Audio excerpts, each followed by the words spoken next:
Hello, this is Lussard, defender of Seaquestria, and this is my Seaquestria Fest panel, The Lessons of Friendship. Oh, wait, this isn't my slide. Oh yes, a summary of the main lessons taught in MOP Friendship is Magic, with some possible lessons from the future.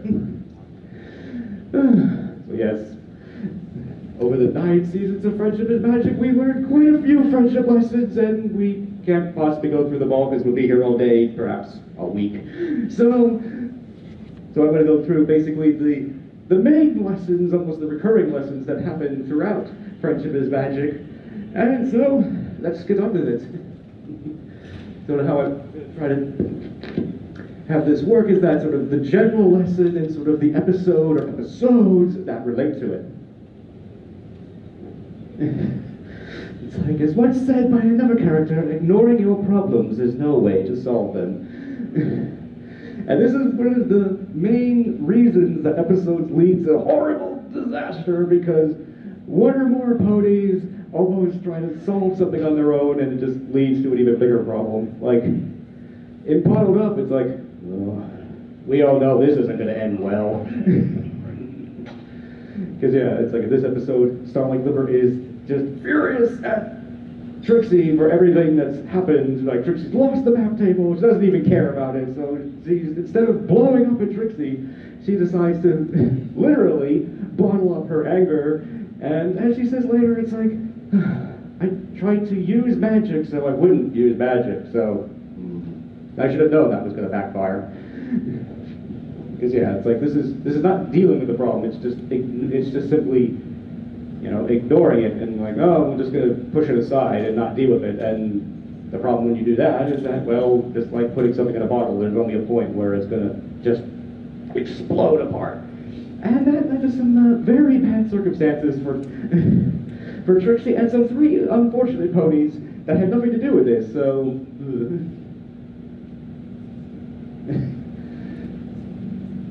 Yes, it sounds like this should be an obvious, easy one, but this can be hard sometimes. It's like, be there for your friends when you see there is a problem. It's like, the big one is like lesson 0, where Twilight is just going berserk. And it's like, yeah, that Twilight is convinced I must find a friendship lesson and send a letter to Celestia by the end of the day, otherwise she's gonna like disown me and I'm not gonna be her student anymore, she's gonna send me back to Magic Kindergarten, so please help me. But it's Darby! No, the horror! But the main 6 are like, oh, is that all, Twilight? And again, this is a difficult situation because the main 6 aren't necessarily wrong in that, yes, Twilight is getting over-anxious and worrying about something that really isn't a problem. But the thing is, to Twilight, no, this situation is real, it's true, it's happening, and her friends are basically ignoring the problem and not helping her. And yes, and again, Twilight's just being totally irrational here. But I think, and it was very difficult, but at the same time, the main 6 needed to try more. That when she runs off, they needed to run after her. Which is countered by not asking for trouble, where the Yaks don't want help because Yaks are best. We don't need your help. We don't need help from you ponies. But they know that they need it, so. Yeah, Pinkie Pie attempts to convince Prince Rutherford after the Yakistan is buried in snow. It's like, you know, we can help you, but he's like, no, we don't need your help. And he even tries to tell a story and be like, look, it's okay to accept help and stuff. It's like, no. But magical bovine pony cows should mind their own business. But Pinkie does what in some ways they should have done in lesson 0, whereas even though they don't want help, she goes back to Ponyville, gets the other main 6, and helps the Yaks anyway, and which is probably the only covert rescue option that isn't military-based. And when, you know, they almost get away with it, and just as they're about to leave, Prince Rutherford spots them, and they're like, uh-oh. But It's like, what? Bert's mother very much angry at the pink pony. It's like, you helped Yaks without us asking, which means you understand Yaks. So, and it wouldn't be a Blue Star panel if I don't reference Babylon 5 at least once. And the quote that surrounds this, the situation around this quote is a little more dire than the average situation of My Little Pony. But this quote almost represents, like, almost considered the friendship cure-all of when in doubt, do this. We don't talk much. Even when we do, we only end up hurting each other. Maybe it's better I just let it go. Talk to him, Stephen. Tell him what you feel, no matter how hard it is. I didn't, and I lost the chance. Don't make the same mistake. It's like, yes, talk with them no matter how hard it is. This would have fixed just about any episode of the series, because the basic flow of every episode is there's some kind of a problem, and then one or more of the ponies try to either solve it on their own and or ignore it, which leads to a horrible catastrophe. And then the ponies, as the ponies are kind of picking up the pieces from the horrible catastrophe, they go and do what they should have done to begin with, which is just talk out the problem and fix it. Like Ticketmaster, a quick letter would have fixed a very big problem, where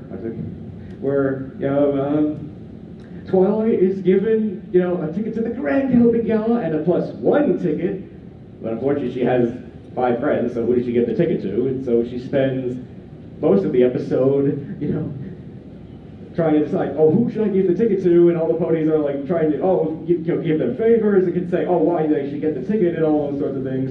And which leads to this, where it's like, I can't decide, you're all my friends, and I can't, you can't all go. And so she decides to send the ticket, write a letter to Celestia saying, thank you for the ticket, but if we all can't go, then I'm not going either. And then Celestia immediately writes back and says, oh, Twilight, why didn't you say so? Here's 6 tickets. And of course, one for you, Spike. And bending fences. A very hard fence that needed bending, and fortunately the end finally was. It's like, this was a thing that I think most of us probably didn't even think was a thing. It's like, Twilight blows off some pony called Moon Dancer's party to go and read books. It was only later that we find out how hurtful that was to Moon Dancer. Like, I can't remember her line entirely, but it's basically, it's like, those 3 ponies over there finally convinced me I had value. But, and I trusted you, Twilight, and you didn't show up! Yes, so this was a very difficult conversation that Twilight had to have, but she needed to, in some ways, confront her in this way, and it took more than just having another party. She had to actually admit to Moon Dancer how much that, to acknowledge the hurt that she caused her. It's like, I faced all sorts of things. The end of Equestria, but knowing how much I hurt you was the worst feeling I've ever felt. And that was the thing that fixes this. It's acknowledging, I'm sorry that I hurt you, and now I want to fix it. And again, that was a very hard conversation, but in the end, they fix it. And not only are they friends again, but Moon Dancer is now friends with all her old friends again. So, roar. And going back to bottled up. In some ways, talking with Trixie when Starlight Glimmer is just all angry and just like, so angry at you, Trixie. That would have been hard. Yeah, she's afraid that, if she does that, she's going to lose, Trixie as a friend. But if she had, it would have avoided a much bigger disaster in some ways, a much harder conversation at the end, where not only is she all angry, but now she's, Trixie has had to run up a tree to avoid these 3 random ponies that have been infected by Starlight Glimmer's anger. So if she had talked to Trixie at the beginning and say, like, Trixie, I'm so mad at you right now, it would have fixed this before it became a truly big problem. but don't use magic to solve your problems, because as well. What? Like to wrap up, Uh, Twilight used her magic and to help Applejack clear snow off the land. Sort of. Because, as one character said, shortcuts lead to dead ends, my son. Because, it's like, I like to use the word, obviously we don't have magic, but I like to substitute magic for the quick fix, drugs, alcohol. Oh, if I do this, this will fix this really easy, and oh, I don't have to have that big difficult conversation with someone. And those things don't work, because just like ignoring your problems, trying to shortcut them is sidestepping the issue, and you don't actually fix the issue, and then the issue just grows out of control until it blows up. Like, in every little thing she does, Starlight Glimmer is basically tasked with, all these friendship lessons. It decides, oh, if I do them all at once, wow, they'll be really proud of me. Look at all the things I did. Then she realizes that, oh, these are actually pretty time-consuming and difficult, and her big problem is that she's taking control instead of releasing it, because she's falling into the trap of, it's about the activities. Oh, if I don't bake a cake well with Pinkie Pie, oh, this is going to be terrible. But no, she's, as Spike says, like, no, you're missing the point here, that it was just about spending time with, Pinkie Pie by doing something she loves. So Starlight Glimmer's like, I can't bake a cake, but I can use magic. So if I mix, this spell with this spell and that spell, ooh, this will be so good. Twilight will be so proud of me. And unfortunately turns her friends into mindless trolls. So, as a computer programmer, I kind of like it, because it was sort of, these are almost like the classic programming mistakes of like telling the computer to do something and not telling it to stop, and it just leads to all these horrible disasters. And yeah, it was definitely, the shortcut that she was trying to take didn't resolve the problem that she was trying to deal with. So yeah, some shortcuts lead to dead ends. The elements of moderation, because even the elements of harmony need moderation.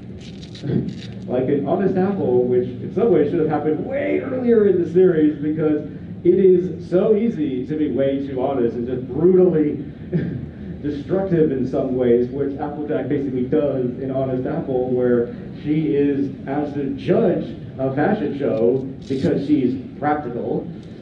Well, in some ways this was kind of doomed to failure, because there's nothing practical about the things that they're trying to do, and she's just being brutally honest with all the ponies, to the point where she is physically destroying hours of work. And as a maker, that really ticks me off. You just destroyed hours of work. Let me introduce you to Mr. Fisty Wist. So Applejack needs to learn that, she's the element of honesty, but she can't be honest all the time, because honesty goes from, expressing how you feel to just being hurtful and being a jerk to everybody. So, and sort of, the similar thing is, it ain't easy being greasy, where sometimes being harsh is kind. Because Fluttershy, the element of kindness, doesn't want to simply shove the breezes out the door and say, and because, I want them to be happy, I want them to feel good, I don't want to hurt their feelings, but this was absolutely the worst thing that she could do for them, because it's like, no, if they don't leave the house, they'll be stuck in Equestria forever, and everything will be bad. So eventually she finally realizes that it's like she has to say something that she really doesn't want to say, but she has to, is, you must leave now! Because it is simply what had to be done. And it breaks her heart to do this as we see her close that door. She's crying, it's like, no! But it really was the kindest thing that she could do for them, to push them out the door and on to where they needed to be. And this was sort of countered with what was going on with, I think it was Seabreeze, where it's like, he's just mean to everybody all the time because they don't listen to me. And sometimes you have to be like, you gotta do this now! And sometimes you have to be like Seabreeze, but Seabreeze has to learn that sometimes you have to be encouraging, like, I know you can do this, and I believe in you, and all those sorts of things. So again, everything in moderation. Another difficult one, you have to admit when you are wrong and fix it. I remember AMY saying, like, the main six can do whatever they want as long as they learn a friendship lesson. And yes, I understand that, but that's to some degree okay, as long as you fix your mistake afterwards. Like an honest apple. I'm so sorry about this, and I'm gonna make this right, whether you want to or not. Where she realizes that she's made this horrible mistake, especially when Rarity takes her to a pony that doesn't like apples. The horror! It's like, why are you so angry, Applejack? It's just her opinion. And then she's like, oh, yeah, I need to go fix this. So yeah, she actually goes to the point where she actually goes and she lassoes the contestants of the contest to drag them back. And she was also, and also the other thing that's going on, the fashion show was ruined, so they're starting to take all the stuff down, and then it's like, no, the fashion show's back on, now you gotta put it all back up. Oh. Applejack was key to making all that happen. So yeah, so Applejack realized her mistake and did everything she could to fix it. So, roar. And another thing in amending fences, where it's like, I gotta fix this, now! It's like Spike is just talking with Twilight about, oh, it's kind of amazing, isn't it, that you are now the Princess of Friendship, because you were kind of famous for not being a great friend. And Twilight's like, what? I was a bad friend? Oh no, I can't even remember my friends' names. I have to go and fix this right now. It's like, not next week, not tomorrow. It's like, Spike, pack a bag, we're leaving now. And during done, a mess that was vitally cleaned up. Because sure, these action-adventure ponies, they're great. Those action scenes are great. But they often leave a lot of collateral damage, like, oh, that apple cart, it probably belonged to someone. It was probably how they earned a living, and, oh, the statue. It may not mean anything to me, but it probably meant something to the people of the ponies of this town, so, And yeah, I'm in a hurry. But I should really go pay my hotel bill before I run off into the forest somewhere. But yeah, I mean, it's to a point where it's like, Dr. Cavaleron is actually able to turn all the ponies against her. It's like, see all the damage she's done, she's actually a bad pony. And again, when she realizes this, okay, she goes and there's all these things I need to fix up. But she does. She goes and replaces the apple cart, replaces the statue, go pays her hotel bill. So it took a while, but Daring Do finally fixed the messes that she caused. So, try to understand how the other pony feels, because the best way to fix a problem is to understand what it is. As a computer programmer, I kind of understand this, because the biggest thing to, again, you can't fix a problem if you don't know what it is. It's like, maybe, I think it's this piece of code, but, oh wait, it's actually this piece of code, so that's the one I need to change. Changing this one doesn't fix anything. Like, in lesson 0, the main six are ignoring Twilight's anxieties, even though, yes, she's going completely berserk and worrying about something that she doesn't need to be worrying about, but to her, as Babylon 5 says, these things are real. She believes that Celestia is going to throw her out and send her back to Magic Kindergarten. This is not, it's going to happen if she doesn't send a letter to Celestia. So if they really realize that, wow, Twilight really, I know Twilight's not just being Twilight. Twilight's really worried and anxious about these things. They might have gone and tried harder to try to actually solve it. Which is almost the opposite happens in The Best Gift Ever, as Superpole says, that shows, the main six's character growth, because in lesson 0, they're ignoring Twilight's anxieties. In The Best Gift Ever, they are recognizing that, oh, Twilight's freaking out. It's like, as Avatar says, traditional holiday meltdown.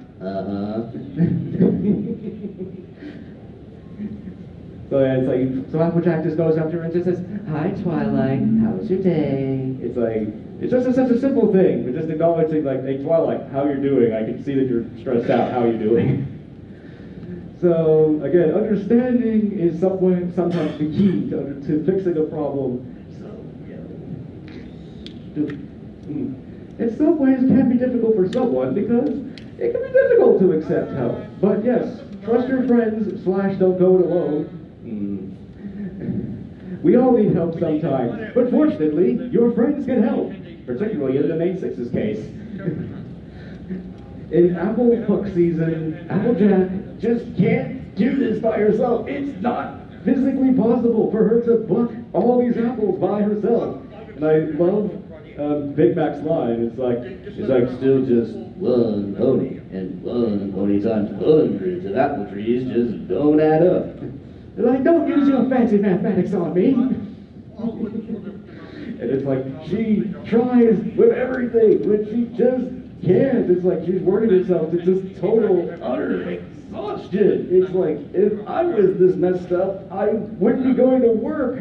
It's like she can't see properly, hear properly, or do anything properly, and she's just causing all these other disasters for all the other ponies, to the point where Twilight has to go up to her and say, basically, it's like, Twilight, Applejack, you need help, let us help you. And then she finally realizes that, yeah, it's like, Twilight, yes, please, I need your help. And again, for strong, prideful ponies like Applejack, it's like, no, I don't want to admit I need help, but it's okay to ask for help, because there are just some things that are just too big for any pony to handle on their own. That's just the way it is, and it's okay to accept help. Yet, counter this is almost Magic Jewel, where every pony was a part of the solution.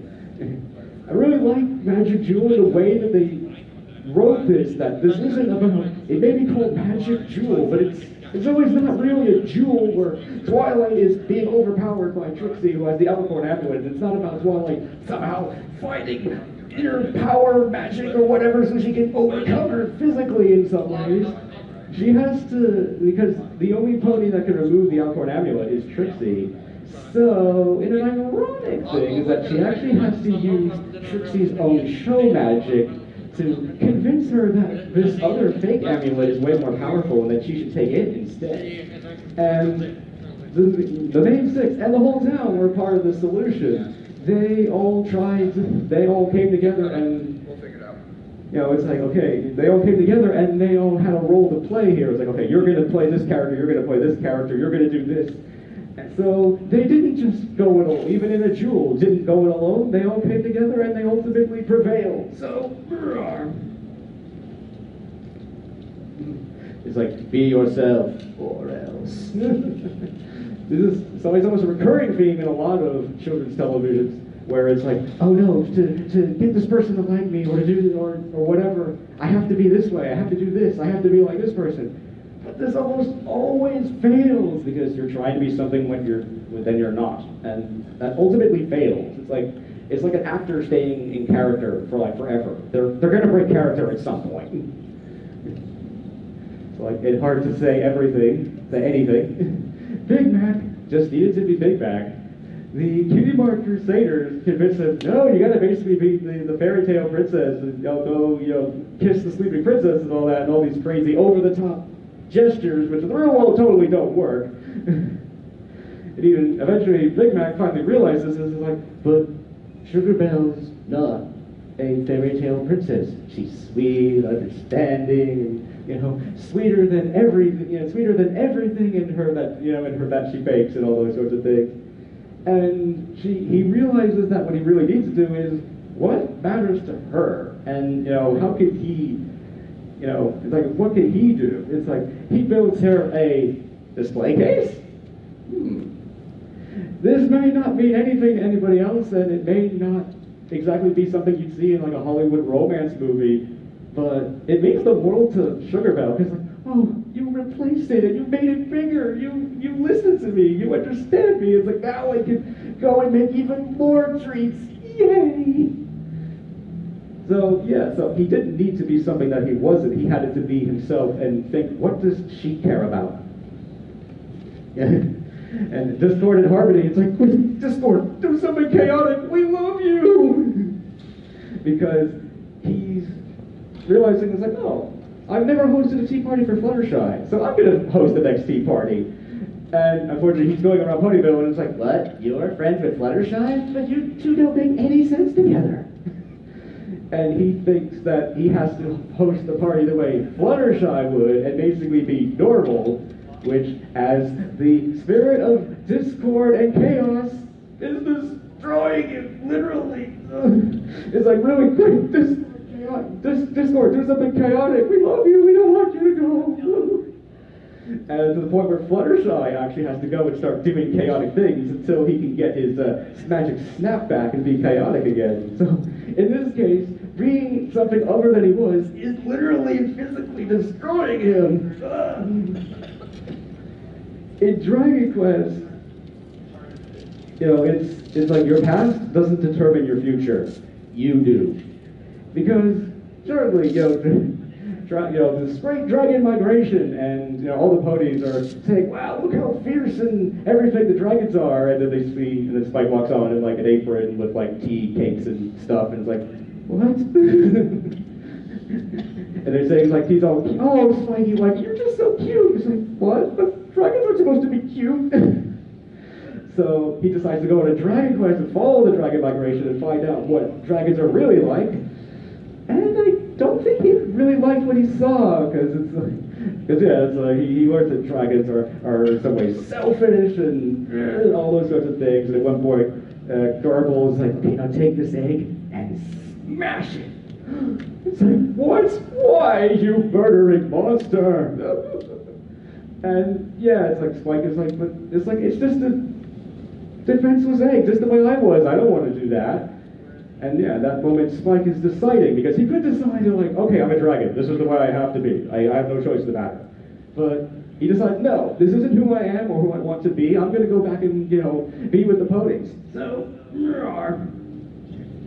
because, yeah, there will always be things and people that will tell you in some ways who and what you should be. It's up to you to decide what you want to be.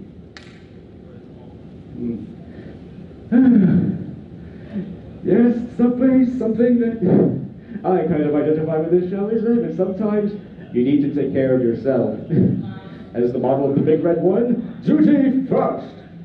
But sometimes you also have a duty to yourself. Because yeah, the real My Little Pony line is from Once Upon a Zeppelin, where as a princess of Equestria, you will always have obligations, but you also have an obligation to yourself. I mean, I think it's great that MLP is in some ways trying to promote, in some ways, service. And that, oh, you should help your friends, you should do this, you should do that. But sometimes, yeah, you have to take care of yourself from time to time. Because, as we see the Help of Information, it's always a basic rule of rescue. You can't help anybody if you need help yourself. Whereas, like, Sakura has been, infected with swamp fever and is slowly turning into a tree. And at one point, Fluttershy actually gets infected as well, and she's just pushing herself so hard because she feels so guilty about what happened to Sakura because she was helping Fluttershy at the time. It's like, no, we have to go like right now, and like, ugh. You know things are bad when Twilight is like, we've been at this for, we've been researching this for hours. Don't you think we should get some sleep? It's like, yeah, she pushes herself to like pure and utter exhaustion to the point where she actually passes out and wakes up like 3 days later, and it's like, I find that terrifying. It's like, oh, how long have I been out? 3 days. What? 3 whole days? No! I mean, this could have been disastrous. It could have been like 5 or 6 days. Then they would have been like, we're too late, Fluttershy. Sakura has been turned into a tree. No! So yeah, if Fluttershy had just rushed it for even like an hour, that might have prevented that. Because yeah, this is a difficult situation. There's no time like, oh, well, I don't feel well, I'm gonna stay home. Because there's a ticking clock. But at the same time, again, just even an hour might have prevented her from passing out and would have maybe saved Sakura that much faster. And Once Upon a Zeppelin, where even a princess needs boundaries. Or in some ways, a princess especially needs boundaries, because Iron Will has, in some ways, unwittingly tricked the Twilight's family onto this cruise. which is basically a Princess of the Experience of the Princess Cruise. And all these ponies are expecting to see the princesses, and Twilight does in some ways the heroic thing of offering them, okay, fine, if I do all these princess activities, you let my family do whatever they want. And at first it seems like a good idea. The problem is the princess activities take up so much time that in the end, there's no time for Twilight to do what she really wanted to do, was to see the Northern Stars. And at the end, she's so upset about it that she actually blows up at this other pony that has been temporarily inserted into her family, which is a huge violation of their boundaries. And Cadence, in some ways true Cadence fashion, figures it out first and realizes that she has to go over to Twilight and say something to her. At the end says that, says that line is that, as a princess of Equestria, you always have obligations, but you have an obligation to yourself. And you need to set some boundaries. And yeah, when she had Flurry Heart, the boundaries were the line is a lot easier to see. Because all of a sudden your priorities and everything that's most important to you changes. But you can see what's really important and what's not so important. And that, ponies want more than a princess can give, and you have to set those boundaries and say, like, pony, it's like, if you were standing too close, I should have said something. And that's in some ways what Twilight needed to do. She needs to stand up for herself and set those boundaries. And because I don't think Iron Will would be unreasonable. It's like, I want to be able to do this. If she had said that at the beginning, it probably wouldn't be a problem. But overall, I liked that episode because, again, it just shows that sometimes people want to push, and sometimes you have to push back just a little bit. Not say no, but just say, you're standing a little bit too close, please step back. And in student council, where you can't be available all the time because Starlight Glimmer inadvertently invents the beeper and immediately regrets it. Because she's rigged up like this little bracelet so that when some pony or not pony knocks on the door at her office that it, blinks and all that. But it basically means that now she's available to the students all the time. And like they'll try to have a nice quiet picnic and spend time with Trixie, and then all of a sudden it's like, oh no, there's a knock on the door, sorry Trixie, I gotta go. What was that, Trixie? What were you saying? And it's like, yeah, and they ultimately realize that this is not fair to Trixie or any pony, because this is just, obviously, this is giving more than you can give. I mean, in some ways, this makes it your job never stops. And it's not fair to the students either, because now it enables them to, to abuse the situation even when they don't mean to. Like Silverstream is asking about all these acronyms and synonyms and things or whatever. And it's like, well, you know what? I'm sure you can figure this out on your own, Silverstream, and because there's other ponies that outside that I really need to talk to. So so she realizes that she needs to set some boundaries, and like, well, I have to set times for when you can see me, because otherwise it just gets to be too much, and no pony can handle this.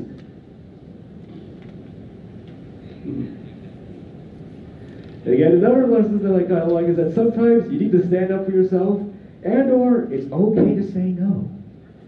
Like in Scaremaster, that I can participate, but I don't really want to. And that's okay. Because it's like, for Fluttershy, Nightmare Night is her nightmare in some ways. It's like, all the ponies are out doing scary things. Ugh. Fluttershy would rather hide under her bed with her animals, but I'm having to go out during Nightmare Night. She tries to actually participate with the Everbane Six, and it all doesn't really work out very well, because at first, Fluttershy is in some ways, quote-unquote, getting in the way and ruining it for the Everponies. Then they found an idea, what if she tries to scare us? Ooh, this could work. And at first, she doesn't go far enough, and it's like, well, that was kind of spooky, but to the other extreme where she goes way too far, and it's like, you would get in so much trouble if you made like a haunted maze this way, because it's like the ponies actually think they're in real physical danger, and at one point the basics are just like And yeah, they're just looking up at Fluttershy, the costume, and she's like, oh my, oh. Because yeah, it's like, and basically just that, it's just like, you know, it's like, I can't work. And they're not upset, they're like, wow, that was spectacular, Fluttershy, you should do this every year. It's like, no, I really don't want to. It's like, I don't enjoy seeing my friends this way. You know, seeing my friends think that they're in danger even though I know they're not is no fun to me. I don't enjoy that. So, and we do so many fun things together, but this isn't going to be one of them. And that's okay, because yeah, the main six are all very different from each other and have a lot of different interests. They're not going to all enjoy the same thing all the time. So I like that lesson. That Fluttershy stood up for herself, and at the same time did show she can participate, but she doesn't want to, and that's okay. Another Fluttershy episode, Fluttershy leads in. It's like, this isn't what I wanted. So I appreciate your efforts, but your services are no longer required. Because yeah, it's like Fluttershy is trying to build this animal sanctuary, and the basics recommend these three builders who turn out to be pretty much the worst ponies to hire for this because no, we're not building a hospital. We don't really have need an interior designer because there's no interior to design, and this pony just wants to put all the animals in cages, which is a no-no. And even though Fluttershy must have been the kind of a vague kind of a way, says what she wants, they do the worst thing that any client could do, which is flatten up, which any employer could, my brain is not functioning at the moment. They do what you could possibly do. The worst thing is ignore what the client says and do what you want. And it leads to a horrible catastrophe, and Fluttershy basically says, yeah, thank you for your efforts, but your services are no longer required. So good for Fluttershy. She's standing up for herself and saying, no, this is not what I want, so sorry. The cart before the ponies / the Last Crusade, it's like, yeah, I'm a kid, but I want to say the matter. Which, let's skip number 10. It wasn't the primary lesson of this particular episode, but Rarity needs to remember who's boss. Because whether she's trying to do this deliberately or not, Sassy Saddles is attempting to run Canterlot Boutique as though it were her own, and she and Rarity definitely have different versions and definitions of success, which in some ways was kind of the primary lesson, where you have to decide what is your definition of success. Because again, there's going to be a lot of people, ponies, and things that are going to tell you this is what's successful, but maybe that's not what you care about. Maybe that's what I don't care about, making bazillions of bits. I just want to make ponies happy. And yeah, but Rarity needs to remember who's boss. It's like, this is not her, it's not Sassy Saddles Boutique, it's hers. And it's Rarity's word that matters. Yeah, now, the cart before the ponies or the Last Crusade, which I think was a good lessons for a kid show, because yeah, it's like, they're the adults, they must know better, they've done this before, but yeah, that doesn't always mean that the adults have the kids' best interests at heart, because the cart before the ponies, that, it's like they're basically, again, hijacking these carts, it's like, into what they want them to be, rather than what the Cutie Bar Crusaders want. And it leads to a horrible disaster where they literally eliminate the competition. It's like, no, you are not supposed to take out the competition by crashing into them. Ugh. And at the end they say, it's like, these aren't your carts. It's like, we were supposed to design them. And we were supposed to, to drive them. This race was about us, not about you. Now you've ruined it for everybody. So yeah, the Cutie Bar Crusaders needed to, stick up for themselves a little bit more and say to themselves, it's like, this isn't really what I wanted. So, And at the Last Crusade, when we finally get to meet Scootaloo's parents, which is great. So the bad news is now they want to take Scootaloo away to some town that only has a train every month. So, is this the end of the Cutie Bar Crusaders? No. And again, I like the way they sold this, because yeah, in the real world, this stuff happens. It's like, sorry dear, the plant's moving to that state. We want to stay employed, I have to go there. I'm sorry dear. Because yeah, no kid is going to want to move away from their friends, their family, and, you know, where they've been for all this time. But they sell this as that, you know, schoolers' parents have to go because their job is so important that only they, you know, can do it. So they have to leave, you know, for this. But it's just as important for us to stay. Because my friends, the Cutie Mark Crusaders, you know, they do so much good for not only ponies, but, you know, who don't have cutie marks, but even for ponies that do, that their mission in some ways is just as important as theirs. So they have to leave for their mission, they have to stay. And that's why, and that's in the end why they give them the choice. It's like, you know,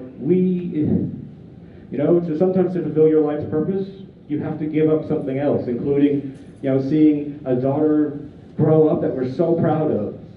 But if you want to stay here, you can. So, yeah, so in the Cart Before the Ponies, they don't quite stand up for themselves, but in The Last Crusade, they do. So,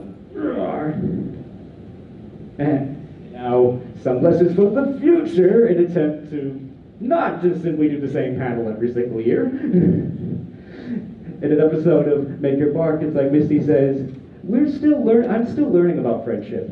It's like, so are we, every day. Like, yeah, it's the famous line of that, you know, we never stop learning. And I also like this line from the Star Wars Episode 3 audiobook that a Jedi's education truly begins when he becomes a master. So yeah, we never stop learning. There's always more to learn, more to understand, and all those sorts of things. And we can all make our mark because we all have our special talents and abilities and things that make us special, but only when we can be ourselves and when we are allowed to tell our tale.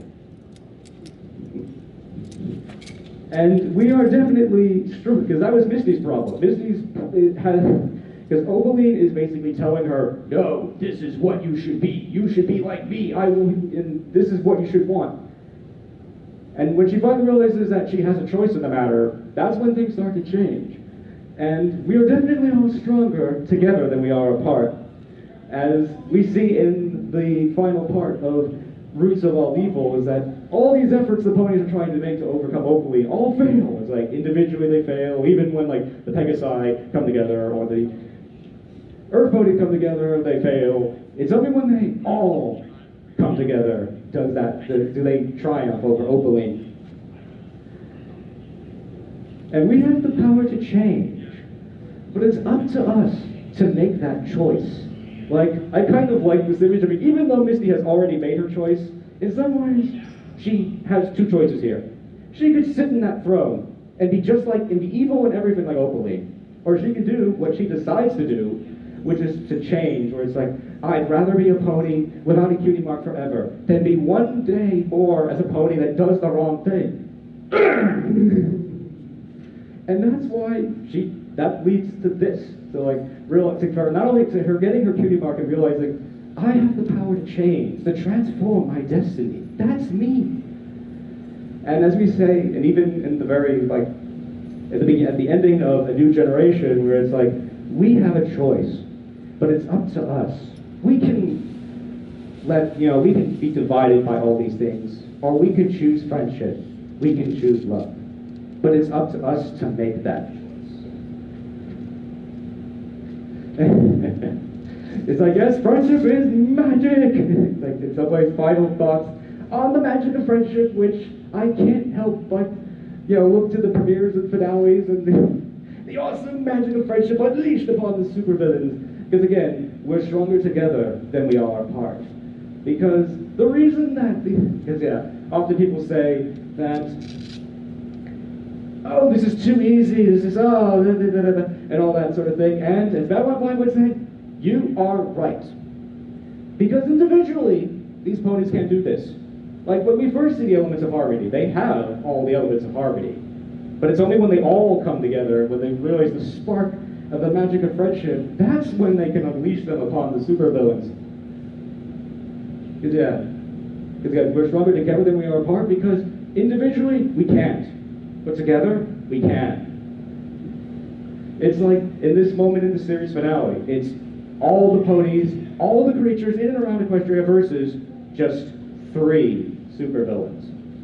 Of course this is easy. They don't stand a chance at that point. And in the real world, in some ways, real friends are there for each other through the good and the bad. Because a true friend helps a friend indeed to see the light from a true friend. Sorry, couldn't resist. Because true friends will always be there for you through the good times and the bad times when you need a friend the most. And friendship can be difficult, but it is always something worth fighting for. Because a true friend that will stand with you no matter what, the value of that can never be measured. Because again, there'll be difficult days. There'll be days where things go wrong. You'll be angry and you'll have to have those difficult conversations. But having those difficult conversations and resolving those friendships is definitely worth it. Because again, a good friend, that value is, no one can ever truly measure that. So, roar! Okay, so if anyone has any questions,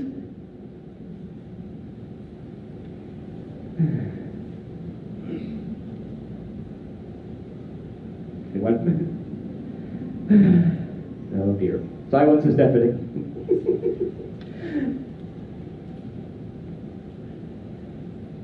All right.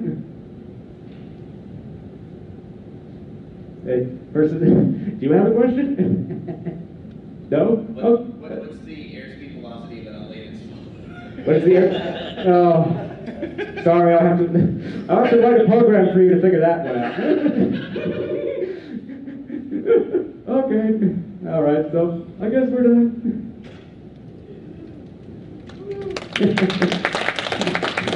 Yes. So thank you for coming and enjoy the rest of your Seaquestria Fest.